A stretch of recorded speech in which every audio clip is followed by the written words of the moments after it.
Morning विद्यार्थी मित्रों, આજના લેક્ચરમાં બેટા લાસ્ટ ટાઈમ જે મુદ્દો ભણ્યા હતા ત્યાંથી આગળ શરૂઆત કરીએ છીએ।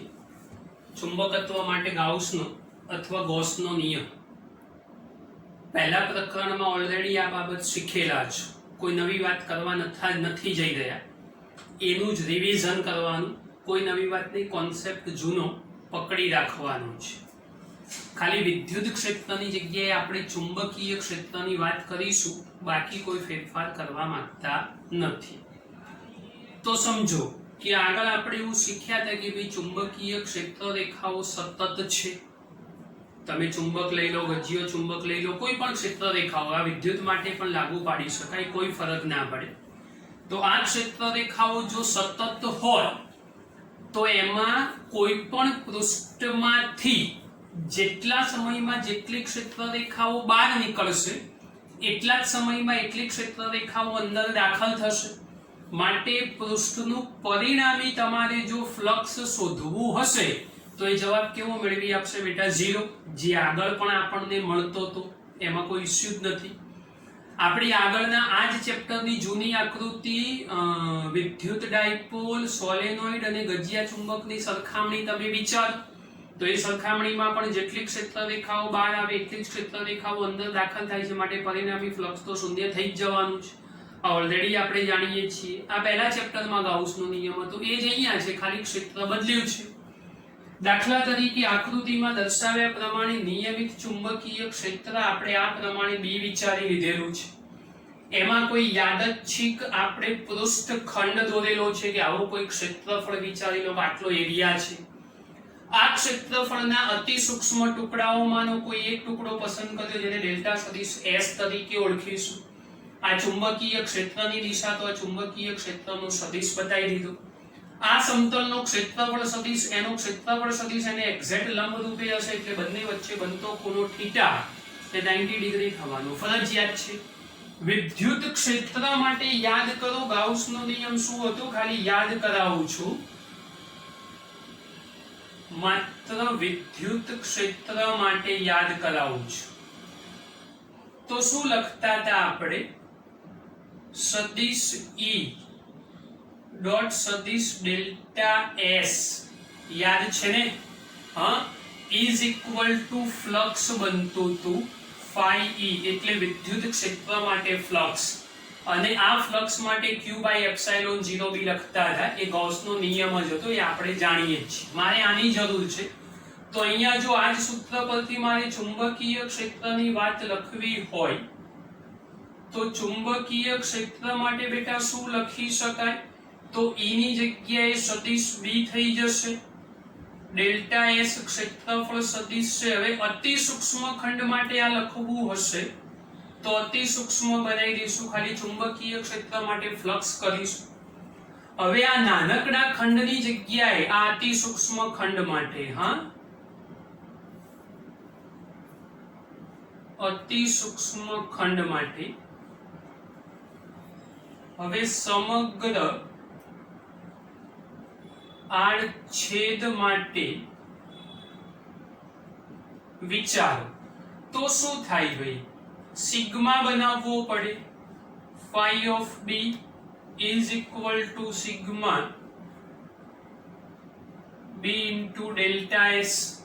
હવે આ ડેલ્ટા S વાળી વાત છે, જો આમાં તમે limit delta S tends to 0 લઈ લો તો એવા સંજોગોમાં ઇન્ટિગ્રેશન ઓફ d phi, હા કે ના, સોરી અહીંયા ડેલ્ટા લખવાનું રહી ગયું, is equal to integration of B into ds, therefore integration of B ds cos theta, integration of B ds cos 90।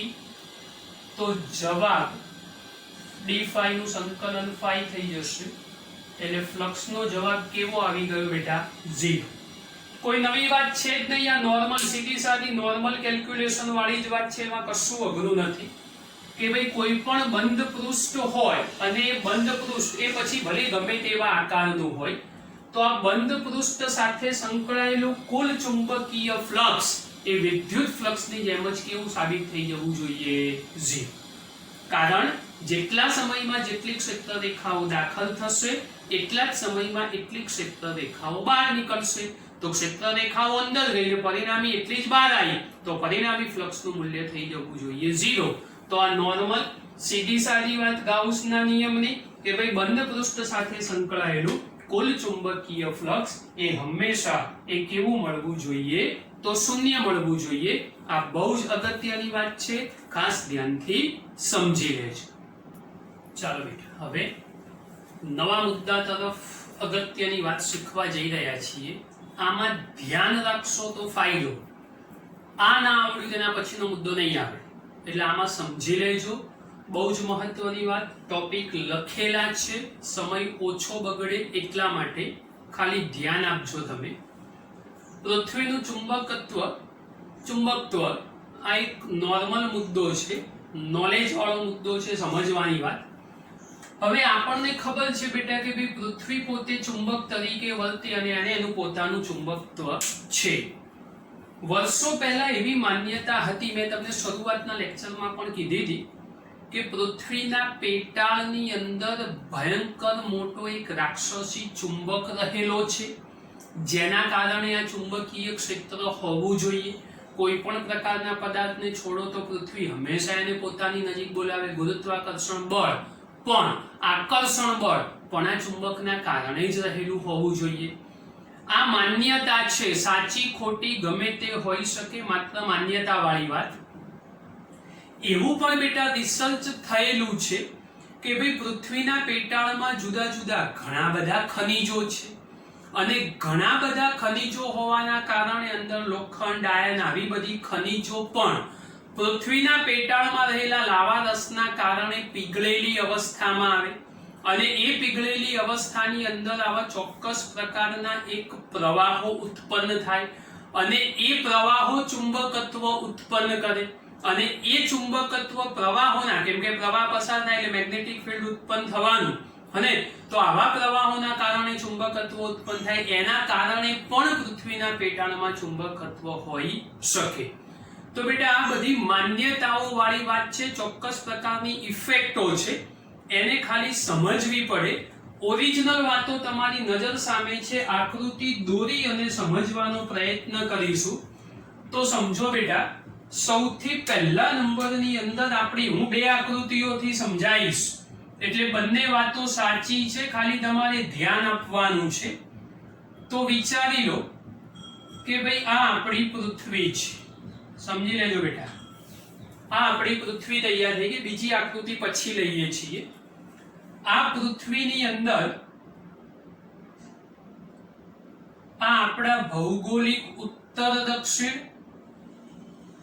અને આ આપણી વિષુવ રેખા તૈયાર થઈ ગઈ. હવે સમજો, આ જે તૈયાર થયો એ આપણો ઉત્તર ધ્રુવ છે, NG નામ આપીશ. આ આપણો દક્ષિણ ધ્રુવ છે, NG નામ આપીશ. G is equal to geographic, એને કહેવાય ભૌગોલિક. આ મુદ્દો આગળ લઈએ છીએ, સમજો. હવે આ જે તૈયાર થઈ એ વિષુવ રેખા, તો આને ભૌગોલિક વિષુવ રેખા કહી દઈશું, સમજો. એટલે પૃથ્વીનું પરિભ્રમણ આમ વિચારી શકીએ આપણે, સમજો. આ પરિભ્રમણ અક્ષ વાળી વાત થઈ ગઈ, આ વિષુવ રેખા. આ બધું જાણો જ છો. પૃથ્વીના પેટાળમાં ભયંકર મોટું રાક્ષસી ચુંબક હવે દોરું છું, સમજો જરા ધ્યાનથી, હવે સમજવાનો પ્રયત્ન કરજો. તો પૃથ્વી પોતે ચુંબક તરીકે વર્તે અને એને એનું પોતાનું ચુંબકત્વ છે. બીજી મહત્વની વાત, જુદા જુદા સ્થળે ચુંબકીય ક્ષેત્રની અસર જુદી જુદી હોય અને એટલા માટે ચુંબકીય ક્ષેત્ર અલગ અલગ મળશે. માટે જ રોકેટ પ્રક્ષેપણ માટે અલગ અલગ પ્રકારના સ્થળો પસંદ કરવામાં આવે. જે જગ્યાએ મેગ્નેટિક ફિલ્ડ વધુ હોય ત્યાં રોકેટને ઉડાડવાનો પ્રયત્ન કરો તો મેગ્નેટિક ફિલ્ડ રોકેટને પકડી રાખે, ઉપર જવા જ ના દે.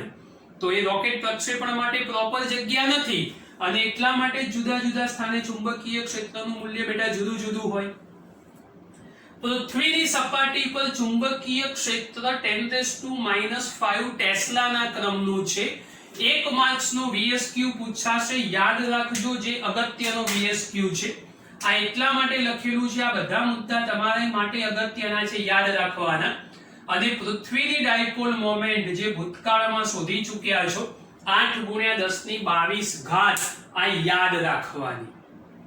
હવે મહત્વની વાત સમજો. પૃથ્વીના પેટાળમાં ભયંકર મોટો રાક્ષસી ચુંબક દોરવાનો પ્રયત્ન કરું છું, તો એ રાક્ષસી ચુંબક લગભગ પૃથ્વીના ભૌગોલિક ધ્રુવથી, આખો મેગ્નેટ બનાવું છું તમને સમજ પડે એટલા માટે, વચ્ચે દોરી એ મેગ્નેટની મેં અક્ષ બનાવી દીધી. આખો આપણો ગજિયો ચુંબક દોરી નાખ્યો. થોડી સારી સમજ પડશે આમાં. આ ગજિયો ચુંબક તૈયાર થઈ ગયો અને આ અક્ષ જે છે એને હું ખાલી થોડીક મોટી બનાવી દઈશ કે ક્ષેત્ર રેખાઓ આપણે દોરવી હોય તો દોરી શકીએ. તો આ પૃથ્વીના પેટાળમાં રહેલો રાક્ષસી ચુંબક છે અને આ રાક્ષસી ચુંબક એ એક્ઝેક્ટ જીઓગ્રાફિક લાઈન સાથે સમાંતર નથી, પણ એ કોઈ ચોક્કસ પ્રકારના કોણે નમેલો છે અને આ કોણનું મૂલ્ય એ 11.3 ડિગ્રી છે. જુઓ આ લખેલું છે. આ મહત્વની વાત કે ભાઈ પૃથ્વીનું ચુંબકીય ક્ષેત્ર, આ પૃથ્વીનું મેગ્નેટિક ફિલ્ડ એની પરિભ્રમણ અક્ષ સાથે 11.3 ડિગ્રી એ નમેલું છે. આ અગત્યની વાત બેટા યાદ રાખજો. બીજી સૌથી મહત્વની વાત તમને કહી દઉં તો ધ્યાન રાખજો. આ જીઓગ્રાફિક લાઈન અને આ ચુંબકીય લાઈન એટલે આપણો મેગ્નેટ એ આ તમારી પરિભ્રમણ અક્ષથી લગભગ 2000 કિલોમીટર જેટલા ડિસ્ટન્સ છે. સાહેબ આ તો 2 સેન્ટીમીટર બી નહીં લાગતું, આકૃતિ છે ભાઈ, સમજજો જરા. અને આના કિલોમીટરમાં ડિસ્ટન્સ હોય એટલે યાદ રાખજો, પૃથ્વીના ભૌગોલિક તથા ચુંબકીય ધ્રુવો વચ્ચેનું અંતર આશરે 2000 કિલોમીટર. તો આ ચુંબકીય ધ્રુવો થશે, આ ભૌગોલિક ધ્રુવ એ વચ્ચેનું અંતર 11.3 ડિગ્રી નમેલી વાત, અને અંતર જેવું હોય તો આશરે 2000 કિલોમીટર. કોઈ માપવા નથી ગયું, પણ આ સાયન્ટિફિક મેથડોથી મપાયેલી વાત માટે આશરે શબ્દનો ઉપયોગ થયો છે. હવે સામાન્ય રીતે બેટા આપણા ચુંબકની પરિસ્થિતિ શું હોય? માની લો કે આ ચુંબક છે એને દોરીથી બાંધીને તમે લટકાવો તો પરિસ્થિતિ આવી મેન્ટેન થાય, ઉત્તર દિશા બાજુ એનો ઉત્તર ધ્રુવ જાય, દક્ષિણ દિશા બાજુ એનો દક્ષિણ ધ્રુવ થાય. તો આપણો જે ચુંબક છે એ ચુંબકના પણ ઉત્તર ધ્રુવ ઉત્તર બાજુ જ હોવો જોઈએ, એટલે NM, અને દક્ષિણ ધ્રુવ દક્ષિણ બાજુ હોવો જોઈએ તો SM. M ફોર મેગ્નેટિક શબ્દ છે, અહીંયા M એ મેગ્નેટિક માટે શબ્દ વાપરેલો છે, જીઓગ્રાફિક કે ભૌગોલિક માટે વાપરેલી વાત છે. તો હવે જેવી આ ક્ષેત્ર રેખા આપણે દોરી એવું મારે ભૌગોલિક વિષુવ રેખા અહીંયા બનાવી હોય તો એ અહીંથી થોડીક આ ક્રોસ થઈ તો ક્રોસ અહીંથી થતા થતા થતા થતા થતા ફરીને આમ સેટ થશે. તો એ આ બાજુ સેટ કરવી હોય તો જુઓ, ચુંબકને બ્લેકમાં રવા દો, આ દોરી લો એટલે ખબર પડે તમને. સેજ આમ થશે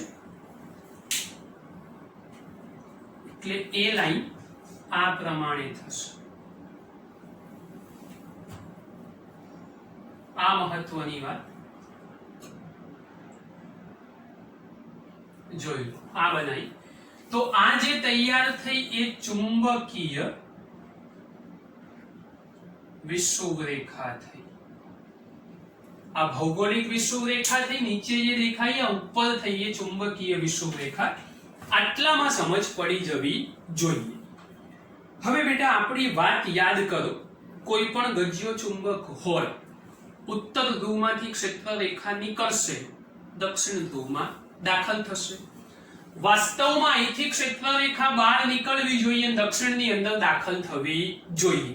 અહીંયા એવું નહીં કરીએ આપણે. અહીંયા ક્ષેત્ર રેખાઓ જે છે એ ઉત્તરમાંથી દાખલ કરીશું પૃથ્વીમાં.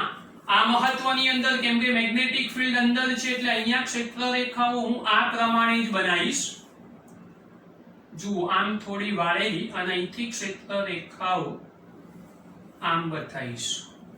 સમજો, સાહેબ આ તો કોમ્પ્લિકેશન વાળી વાત થઈ, આવું કેવી રીતે પોસિબલ બને?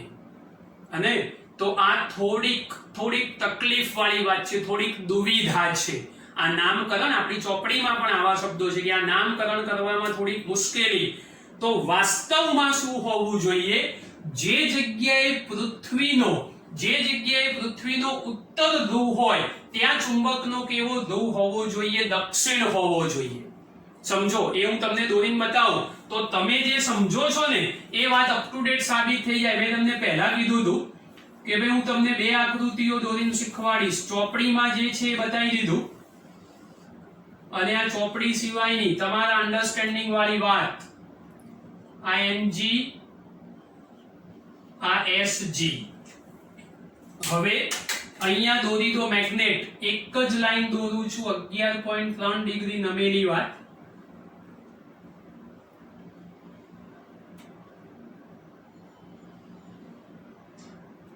હવે જો અહીંયા તમે દાખલા તરીકે દક્ષિણ ધ્રુવ રાખો અને અહીંયા ઉત્તર ધ્રુવ રાખો તો શું થશે સમજો કે ભાઈ ઉત્તરમાંથી ક્ષેત્ર રેખા નીકળી અને દક્ષિણ ધ્રુવમાં દાખલ થઈ. જોઈ લો, ઉત્તરમાંથી ક્ષેત્ર રેખા નીકળી અને દક્ષિણમાં દાખલ થઈ. અને આ પ્રોપર સેન્સ છે. અહીંયા ઉત્તરમાં દાખલ થાય તો પૃથ્વીના પેટાળની અંદર, આ પેટાળની અંદર શું થયું તો જુઓ, દક્ષિણમાં દાખલ થઈ અંદર, બહારની ક્ષેત્ર રેખા ઉત્તરમાંથી નીકળી દક્ષિણમાં, પેટાળમાં આપણી જે જૂની વાત આપણે શીખ્યા હતા એ જ. અહીંયા શું છે, આપણે જે પેલું ભણીએ છીએ ને કે ભાઈ દોરી બાંધો અને ચુંબકને ફેરવો તો સાહેબ શું થાય, તો ઉત્તર દિશા બાજુ ઉત્તર, એ ઉત્તર દિશા બાજુ ઉત્તર રાખવા માટે આપણે આ કામ કરેલું છે. વાસ્તવિક વાત આ છે, પૃથ્વીનો જ્યાં ઉત્તર હોય ત્યાં ચુંબકનો કેવો ધ્રુવ હોવો જોઈએ? દક્ષિણ. તો જ તમારી ક્ષેત્ર રેખાઓ પ્રોપર સેન્સમાં સાબિત થાય, બાકી થઈ શકે નહીં. એટલે આ થોડીક ટ્વિસ્ટ વાળી વાત, થોડીક તકલીફ વાળી વાત, ચોપડીમાં પણ આ ઉલ્લેખ છે. બેટા ધ્યાનથી વાંચજો અને સમજજો. હવે આગળ વાત કરીએ.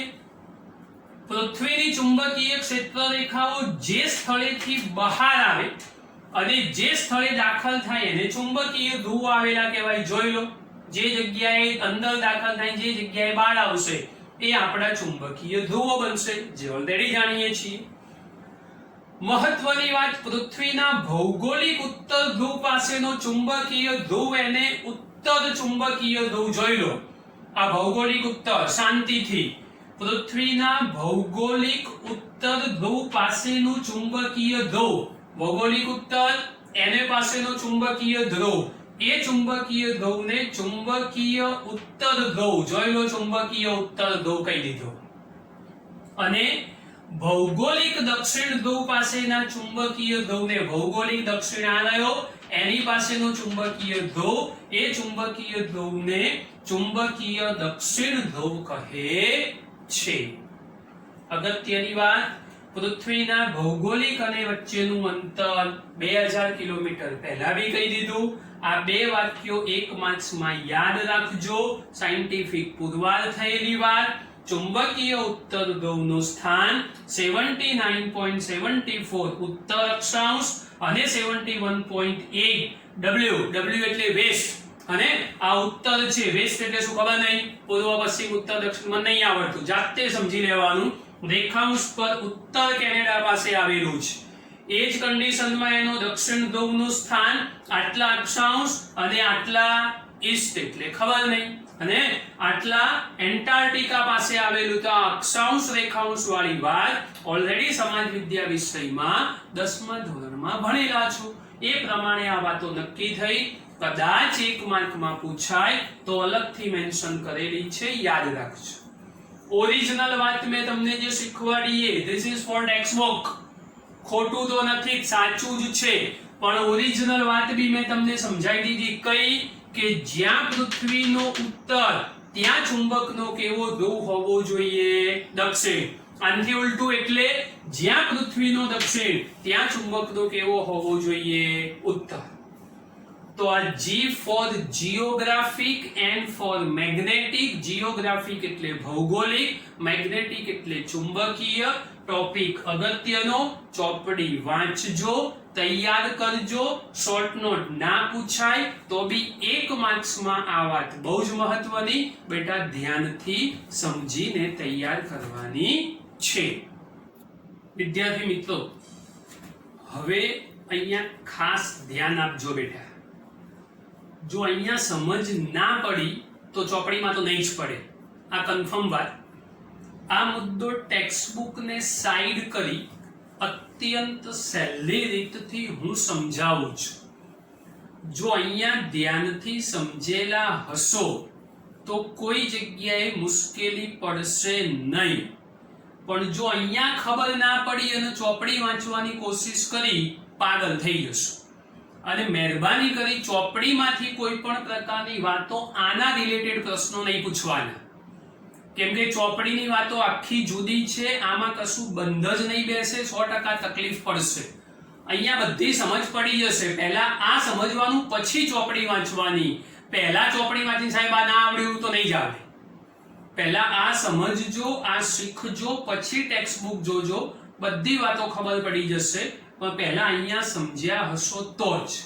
હવે ચોપડીમાં હેડિંગ અલગ છે, આપણે નોર્મલ હેડિંગ આપી દીધું છે ચુંબકીય પ્રાચલો, એટલે મેગ્નેટિક ફિલ્ડના પૃથ્વીને સાંકળતા થોડાક પ્રાચલોનો અભ્યાસ આપણે કરવા જઈ રહ્યા છીએ, એ ભણવાના છે. બેઝિકલી કોન્સેપ્ટ તો આપણો ક્લિયર થઈ ગયો આગળના મુદ્દાની અંદર. આપણે ખાલી એની વાતો પ્રાચલમાં જ સમજવા માંગીએ છીએ. હું અલગ અલગ સમજાવીશ, જરા ધ્યાનથી સમજજો બેટા. તો સૌથી પહેલા નંબરની અંદર આ આપણી પૃથ્વી અને આ પૃથ્વીની આપણી નોર્મલ અક્ષ, આ ઉત્તર, આ દક્ષિણ, આડી લાઈન વિષુવ રેખા, એની કોઈ બહુ હાલ જરૂર નથી, એને નથી લખતા, આગળ લખેલું જ છે. હવે સમજજો બેટા. ધારો કે આપણે જે જગ્યાએ વસવાટ કરીએ છીએ એ જગ્યા, આપણે જે જગ્યાએ વસવાટ કરીએ છીએ એ જગ્યા એ પૃથ્વીની સપાટી પરનું કોઈ બિંદુ થાય તો હા સાહેબ. તો દાખલા તરીકે એવું માની લો કે ભાઈ ચાંદખેડા આ રહ્યું, બહુ મોટું બતાવી દીધું. આખી પૃથ્વીની સપાટી પર ચાંદખેડા આવડું મોટું ના હોય, ભારતમાં નથી બતાવતો, પૃથ્વી પર બતાવું છું. આવડું મોટું ના હોય તો નાનું દેખાય બી નહીં ચાંદખેડા, છતાં બી આપણે દેખાય એવો પ્રયત્ન કર્યો. ચાંદખેડાની શાનનો સવાલ છે તો દેખાવું તો જોઈએ જ. તો આ પૃથ્વીની સપાટી પર આપણે જ્યાં વસવાટ કરીએ છીએ એ આ એક જગ્યા થઈ ગઈ. એ જગ્યા ઉપર જઈને ઊભું રહેવાનું. ચાંદખેડામાં કોઈ બી જગ્યાએ જઈને ઊભા રહો અને પૃથ્વીની સપાટી પર સ્થાનિક રીતે પૃથ્વીની સપાટીને લંબ દોરી નાખો. આ ચાંદખેડાની સપાટી પર ઊભા રહ્યા અને એ સપાટીએ દોરી નાખ્યો લંબ. પાક્કું? હવે વિચારો કે ભાઈ પૃથ્વીની સપાટી પર આપણે સૌથી પહેલા એની ભૌગોલિક રેખા જ દોરી છે, મેગ્નેટ નથી દોર્યું, પછી દોરીએ છીએ. અને તો હવે જેવી રીતે ચુંબકમાંથી ચુંબકીય ક્ષેત્ર રેખાઓ નીકળતી હોય એવી રીતે ભૌગોલિક ક્ષેત્ર રેખાઓ બી હોય તો જ ખબર પડે. મહેસાણા આમ આવ્યું, પાટણ આમ આવ્યું, પાલનપુર આમ આવ્યું, મુંબઈ આમ આવ્યું, દિલ્હી આમ આવ્યું, આ બધી ડાયરેક્શનો તો જ નક્કી કરી શકો. ભૌગોલિક ક્ષેત્ર રેખાઓ વગર કશું નક્કી થાય નહીં. તો તમે પૃથ્વીની સપાટીને સ્થાનિક રીતે જ્યાં લંબ દોર્યો છે એમાં આપણી ભૌગોલિક રેખા જે નક્કી થઈ એ ભૌગોલિક રેખામાંથી પણ ઉત્તર ધ્રુવમાંથી ક્ષેત્ર રેખા નીકળશે, દક્ષિણ ધ્રુવમાં વિરામ પામશે. આ ક્ષેત્ર રેખા મેં ભૌગોલિક ક્ષેત્ર રેખા દોરી, જેને આપણે જીઓગ્રાફિક લાઈન કહીશું. આવી તો ઘણી બધી ક્ષેત્ર રેખાઓ દોરી શકાય. જોઈ લો, આ બધી જીઓગ્રાફિક લાઈનો છે. તો આ બધી ભૌગોલિક રેખાઓ દોરી. હવે આ ભૌગોલિક રેખાઓમાંની કોઈક રેખા આપણી આકૃતિમાં દર્શાવ્યા પ્રમાણે જુઓ ચાંદખેડામાંથી પણ પસાર થાય છે. આ કે ના? અને જુઓ ચાંદખેડામાંથી પણ પસાર કરી. તો યાદ રાખજો, ભૌગોલિક રેખા તમારી પૃથ્વીની સપાટી પર સ્થાનિક રીતે દોરેલા લંબ સાથે ઉર્ધ્વ ઉપરની બાજુએ કોઈ ચોક્કસ પ્રકારનું સમતલ બનાવશે અને એ સમતલ જે તૈયાર થયું એને નામ આપીશું જીઓગ્રાફિક મેરેડિયન. મેરિડિયન અથવા મેરેડિયન લખો તો બી મેરિડિયન શબ્દ હશે ચોપડીમાં, મેરિડિયન શબ્દ લખજો. જીઓગ્રાફિક મેરિડિયન, મેરિડિયન એટલે સમતલ, કોઈ નવી વાત નથી. આને જીઓગ્રાફિક મેરિડિયન તરીકે ઓળખી શકાય. એક ચોક્કસ પ્રકારનું સમતલ કે જે પૃથ્વીની ભૌગોલિક રેખાઓના કારણે તમે જે જગ્યાએ સ્થાનિક રીતે સપાટીને લંબ દોર્યો છે એના કારણે રચાયું, એ સમતલ બન્યું, એને આપણે જીઓગ્રાફિક મેરિડિયન તરીકે ઓળખીશું. ગુજરાતી શબ્દ થશે ભૌગોલિક સમતલ. આ પહેલી વાત પૂરી થઈ ગઈ. બીજા નંબરમાં આ જ આકૃતિની અંદર આગળ વધો તો હવે પૃથ્વીની સપાટી સાથે આપણે આગળ આકૃતિ દોરી એ પ્રમાણે પૃથ્વીના પેટાળમાં ભયંકર મોટો રાક્ષસી ચુંબક, તો જોઈ લો આ મેં ચુંબક પણ દોરી નાખ્યો. આકૃતિ હવે ગૂંચવાડા વાળી ના થાય, હા, એટલે ધ્યાનથી સમજજો. અલગ અલગ આ ચુંબક બનાવી દીધું. હવે આ ચુંબક આ આકૃતિ પ્રમાણે બનાવો તો ઉપર ઉત્તર નીચે દક્ષિણ આ પ્રમાણે બનાવશો તોય સાચું, બંને સાચું છે, કશું ખોટું નથી. એ થોડી સમજવાની દુવિધા છે, એ પણ તમને શીખવાડી દીધું. તો માની લો કે ભાઈ આ ઉત્તર હોય મેગ્નેટિક અને આ દક્ષિણ થયો ચુંબકીય ધ્રુવ. તો હવે સમજો કે ભાઈ તમે જેવી ક્ષેત્ર રેખાઓ આ ભૌગોલિક લાઈનમાંથી દોરી એવી ચુંબકમાંથી પણ ક્ષેત્ર રેખાઓ નીકળશે. ઉત્તરમાંથી નીકળી દક્ષિણમાં સમાવેશ થશે, ઉત્તરમાંથી નીકળી દક્ષિણમાં સમાવેશ થશે. પણ અહીંયા જુઓ મેં ઉત્તર દોર્યો એટલે અંદરની બાજુ આમ બતાવી ક્ષેત્ર રેખા, અહીંથી બહાર આવશે એટલે આના કરતા ક્ષેત્ર રેખાઓની લાઈન એ આમ ઊંધી દોરજો. જુઓ આમ બહાર જઈ રહી છે અને આ બહારની અવસ્થા અંદર દોર્યું એ ઉત્તરથી દક્ષિણ થશે. આમાં દોરો તો આગળ જેવી જ બતાવી શકાય. તો આ જે બીજા નંબરમાં ચુંબકીય ક્ષેત્ર રેખાઓ તૈયાર થઈ, એ ચુંબકીય ક્ષેત્ર રેખાઓ પણ તમે જે જગ્યાએ ઉભેલા છો ત્યાં સ્થાનિક રીતે સપાટીને દોરેલા લંબ સાથે કોઈક નવું સમતલ બનાવશે. એ જે સમતલ તૈયાર થયું બીજા નંબરનું, એને નામ આપીશું મેગ્નેટિક મેરિડિયન. આ બીજા નંબરનું સમતલ તૈયાર થઈ ગયું. સમજો પૃથ્વીની ભૌગોલિક ક્ષેત્ર રેખાઓ લંબ સાથે જે ઉર્ધ્વ સમતલ બનાવશે એને નામ આપીશું જીઓગ્રાફિક. ચુંબકની ચુંબકીય ક્ષેત્ર રેખાઓ જે ઉર્ધ્વ સમતલ બનાવશે એને નામ આપી દઈશું મેગ્નેટિક. આ બંને પ્રકારના સમતલો તૈયાર થઈ ગયા. હવે અમુક જગ્યાઓ વિચારો કે જે વખતે આ બે ક્ષેત્ર રેખાઓ જુઓ છેદી રહી છે, જોઈ લો બે અલગ અલગ કલરમાં, અને તો આ બંને ક્ષેત્ર રેખાઓ જે જગ્યાએ છેદતી હોય તો બે સમતલો પણ એકબીજાને છેદશે. અને જો બે સમતલો એકબીજાને છેદતા હોય તો એ છેદન કોણ એને નામ આપીશું મેગ્નેટિક ડેક્લિનેશન. આ બધા પૃથ્વીના પ્રાચલો તરીકે ઓળખાય. યાદ રાખજો, બે સમતલો જ્યાં છેદે એ છેદન કોણ એને મેગ્નેટિક ડેક્લિનેશન નામ આપવામાં આવે છે. આ બધી વિચિત્રતા વાળી વાતો હું સરળ સેન્સમાં રજૂ કરું છું. જુઓ સમતલ બોલીએ ને તો ખરેખર સમતલ દોરીને જોઈ લઈએ. તો જુઓ બાજુમાં બનાવું છું આકૃતિ આપણી જીઓગ્રાફિક. માની લો કે ભાઈ લંબ સાથે તમે જે જગ્યાએ ઊભા છો ત્યાં આગળ આવું કોઈ ચોક્કસ પ્રકારનું સમતલ બન્યું કે જે પૃથ્વીની ભૌગોલિક રેખાઓના કારણે તૈયાર થયું. તો ભૌગોલિક રેખાઓના કારણે તૈયાર થયું, આને નામ આપીશું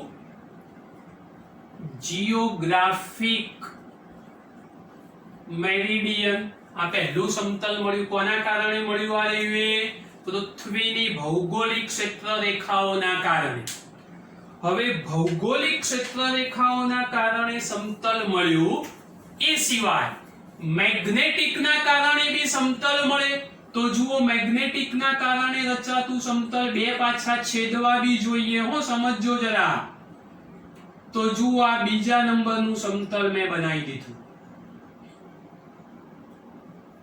આ સમતલ તૈયાર થયું બીજું બે છેદવા જોઈએ ને તો આ બીજા નંબરનું સમતલ બનાવ્યું એને નામ આપીશું મેગ્નેટિક મેરિડિયન જો આ બીજા નંબરનું સમતલ આ જે બંને સમતલો તૈયાર થયા એ બે સમતલો જે જગ્યાએ છેદે એ છેદન કોણ ધારો કે નામ આપી દીધું થીટા તો એ થીટા બન્યો એને આપણે નામ આપીશું મેગ્નેટિક डेक्लिनेशन आ खूणो जे तैयार थयो एने आपणे मैग्नेटिक डेक्लिनेशन एवं नाम आपीशुं तो समझो आ जे त्रण बाबतो शीख्या ए त्रण बाबतोने नॉर्मल स्वरूपमां समजाई तमारी टेक्स्टबुक ना बे खूणाओने तमे आ रीते खुल्ला करो तो आ रचना तैयार थाय सरस मजानुं बटाकू होय ए बटाकू कापी अने उपर बे कार्ड भराई दो तमे तो एक कार्ड कार्ड એટલે આપણું પાનું એક કાર્ડ ભરાવશો ઉત્તર દક્ષિણ બીજું બતાવશો એટલે ચુંબકીય અને એમાં જે સમતલો તમને દેખાય એ આ ટાઈપના સમતલો દેખાશે તો આ નોર્મલ વાત ત્રણની કરી હવે ચોથા મુદ્દા ઉપર આપણે જઈએ છીએ હવે સમજો બેટા આ ત્રણ બાબતોને એકદમ સરળ લેંગ્વેજમાં તમને સમજાઈ દીધી છે હવે ચોથી બાબતની રજૂઆત કરવા જઈએ છીએ એ પણ બહુ જ મહત્વની છે ધ્યાન રાખજો એને એંગલ ઓફ ડીપ अथवा मैग्नेटिक डीप एंगल तरीके ओळखी शकाय। नंबर 4 मैग्नेटिक डीप एंगल अथवा एंगल ऑफ डीप समझो केवी रीते खबर पड़शे। सारी सारी बात छे, कशुं अघरुं नथी बेटा, खाली समझो ध्यानथी, कई करवानुं नथी, खाली नॉर्मल टोन में शीखवाड़ी दઉં છું। જો દાખલા તરીકે આ આપણું મેગ્નેટિક મેરિડિયન છે, પછી ચારે ચાર ભેગા કરીશ, હાલ ટેન્શન નહીં સાહેબ આ કાળા કલરમાં તો જીઓગ્રાફી કો મેગ્નેટિક ભાઈ કલર ઉપર ના જવાય, આ ચુંબકીય ક્ષેત્રના કારણે સમતલ તૈયાર થઈને મેગ્નેટિક કહી દેવાની, એમાં ક્યાં બહુ અઘરી વાત છે। એટલે ધારો કે આને મેં ધારી લીધું मैग्नेटिक मेरिडियन, मैं એટલે ખબર પડે ને, मैग्नेटिक मेरिडियन। હવે આવા मैग्नेटिक मेरिडियन ની અંદર મુક્ત રીતે પરિભ્રમણ કરી શકે તેવી કોઈ ચુંબકીય સોય એને જો તમે મૂકવાનો પ્રયત્ન કરો, આ मैग्नेटिक मेरिडियन ચુંબકીય સમતલ જે તૈયાર થયું એમાં આપણે કોઈ मैग्नेटिक ચુંબકીય નીડલને મૂકો કે જે મુક્ત પરિભ્રમણ કરતી હોય, અને એ સોય दाखला तरीके मैग्नेटिक मेरिडियन साथे जुओ सोय जेवो आकार बनावो, खबर पड़े। मैग्नेटिक मेरिडियन साथे धारो के अहींया जोजो आ रीते नमेली गोठवा क्षेत्रने तमे समांतर मूको पछी ए कोणावर्तन करे, धारो के आ प्रमाणे नमेली गोठवाय तो एवा संजोगोनी अंदर आ समक्षितिज साथे धारो के फाई कोणे, मैं आगळ थीटा धारेलो छे, धारो के फाई कोणे नमेली होय तो ए फाई एने magnetic deep angle magnetic meridian में चुंबकीय सोय, मैग्नेटिक मेरिडियन में चुंबकीय सोय एने कोई चोक्कस प्रकारनो मेरिडियन नी अंदर पेलो बाण बने छे, जुओ समझो जरा, आ खूणो आ जियोग्राफिक अने मैग्नेटिक मेरिडियन नी वच्चे बनतो खूणो ए अलग वात छे। आ मैग्नेटिक मेरिडियन साथे जे चुंबकीय सोय फाई कोणे गोठवाई, ए फाई ने મેગ્નેટિક ડીપ એંગલ અથવા એંગલ ઓફ ડીપ તરીકે ઓળખી શકાય. તો આ એંગલ ઓફ ડીપ આખી અલગ વાત છે, એને જરા ધ્યાનથી સમજજો. આ બહુ જ ઇમ્પોર્ટન્ટ ફેક્ટર છે. હવે આ એંગલ ઓફ ડીપ જે આપણી પાસે તૈયાર થયો એ આપણને પરિણામી ચુંબકીય ક્ષેત્ર આપશે. તો આ પરિણામી ચુંબકીય ક્ષેત્ર મળ્યું. તો આ પરિણામી ચુંબકીય ક્ષેત્ર કોના કારણે મળે ભાઈ? તો એના બે ઘટકો તો હોવા જ જોઈએ. તો એના બે ઘટકો તૈયાર થયા. એક આપણો થશે સમક્ષિતિજ ઘટક, એને BH કહી દઈશું. બીજો થશે શિરોલંબ ઘટક, એને આપણે BV, V for vertical, H for horizontal. Horizontal એટલે સમક્ષિતિજ ઘટક, વર્ટિકલ તૈયાર થશે એટલે શિરોલંબ ઘટક. આ બંને ઘટકોના કારણે પરિણામી ચુંબકીય ક્ષેત્ર તૈયાર થાય. તો પરિણામી ચુંબકીય ક્ષેત્રનું મૂલ્ય જો શોધવું હોય તો square root of BV square plus BH square લખી શકાય. તો આ બંને ઘટકો તૈયાર થયા. BH એ સમાંતર ઘટક છે, BV એ લંબ ઘટક છે. એટલે BH જો સમાંતર ઘટક હોય તો લખી શકાય B cos θ. BV જો લંબ ઘટક હોય તો લખી શકાય B sin θ. આ બંનેનો જો ગુણોત્તર લઈ લો, ગુણોત્તર લેતા therefore BH upon BV is equal to cos θ upon sin θ. જોઈ લો, BV કેન્સલ કરી દીધું. cos upon sin મારે tan જોઈએ તો અહીંયા 1 upon tan θ ચાલશે? બોલો હા કે ના? cos upon sin એટલે cot, cot ની જગ્યાએ 1 upon tan લખી દીધા. therefore tan θ is equal to BV by BH અને માટે θ બરાબર tan inverse BV upon BH થશે. આ પણ એક અગત્યનું સૂત્ર, નાના નાના પ્રશ્નો સોલ્વ કરવામાં તમને ખૂબ ફાયદો મેળવી આપશે. તો આ એક અગત્યની વાત સમજાવી. હવે આ ચારે ચાર વાત તો એક જ જગ્યાએ રજૂ કરી આપું છું, જેથી કન્ફ્યુઝન હજુ હોય તો સોલ્વ થઈ જાય. બધી વાતો એક સાથે લઈએ છીએ, જોયા કરજો બેટા. ચાલો, સૌથી પહેલા નંબરની અંદર તમે ગમે તે સમતલ ગમે તેમ દોરી શકો, એમાં બહુ ગભરાવાની જરૂર નથી. દાખલા તરીકે આ એક સમતલ બનાવ્યું, એને લંબ રૂપે હોય, બે સમતલ જુદા દેખાડતું હોય એવું આ બીજું સમતલ બનાવી દીધું. આ એક સમતલની અંદર ચુંબકીય સોય પણ તમે ગોઠવી દો. તો આ ચુંબકીય સોય પણ ગોઠવી, આમાં ગોઠવીએ છીએ. તો આ ચુંબકીય સોય ગોઠવી દીધી. હવે આ બ્લેક કલરની અંદર ચુંબકીય સોય ગોઠવી છે, તો બ્લેક કલર વાળું આપણું કયું થવું જોઈએ? તો આ થશે તમારું મેગ્નેટિક મેરિડિયન. બ્લુ કલર વાળું જે તૈયાર થશે એ કયું થશે? તો પૃથ્વીના ચુંબકત્વ સિવાય ભૌગોલિકના કારણે તો જીઓગ્રાફિક મેરિડિયન. સાહેબ અહીંયા તો બે આવા પેલું બ્લુ ઉપર બતાવ્યું, તો જે બતાવવું હોય બતાવી શકાય. મેં પહેલા આ ઉત્તર દક્ષિણ નક્કી કર્યા હતા, તો જીઓગ્રાફિક પહેલા દોર્યું હતું. એ તો જે કરવું હોય કરી શકાય, કલર ઉપર નહીં જવાનું. હમણાં બી મેં કીધું હતું, તમારે નોર્મલ વાત યાદ રાખવાની કે ભાઈ ભૌગોલિક ક્ષેત્ર રેખાના કારણે જે સમતલ બન્યું તો જીઓગ્રાફી, ચુંબકીય ક્ષેત્ર રેખાના કારણે જે સમતલ બન્યું તો મેગ્નેટિક. મેગ્નેટિક મેરિડિયન ની અંદર ચુંબકીય સોય, એ ચુંબકીય સોય જે ખૂણો તૈયાર કરશે આ રહ્યો એને આપણે નામ આપીશું ફાઈ. જ્યાં ફાઈ ઇઝ ઇક્વલ ટુ શું થઈ જશે?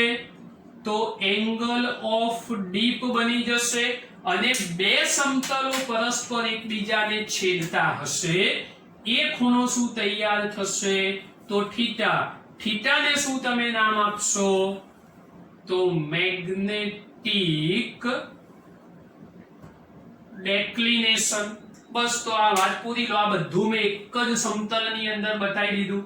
હમણાં બી કીધું બટાકુ કાપીને અંદર બે કાર્ડ ભરાવો, આ દરેક પ્રકારના સમતલો તમને મસ્ત, બટાકુ એ પૃથ્વીનું સ્વરૂપ છે તમે એવું વિચારી શકો, તો આવા મસ્ત મજાના સમતલો દેખાય. ટેક્સ્ટબુકમાં આ મુદ્દો વાંચવો એટલે મગજનું દહીં. બજારમાં અમૂલનું મળે છે, લાઈન ખાઈ લેવા. અહીંયા તમે જોશો તો સાહેબ આ તો કોઈ તકલીફ જ નહીં, કેટલું સરળ ને કેટલી સહેલી ભાષામાં પૂરું થઈ ગયું. અન્ડરસ્ટેન્ડિંગ માટે આ મુદ્દો છે. સમજ અહીંયા જ પડશે.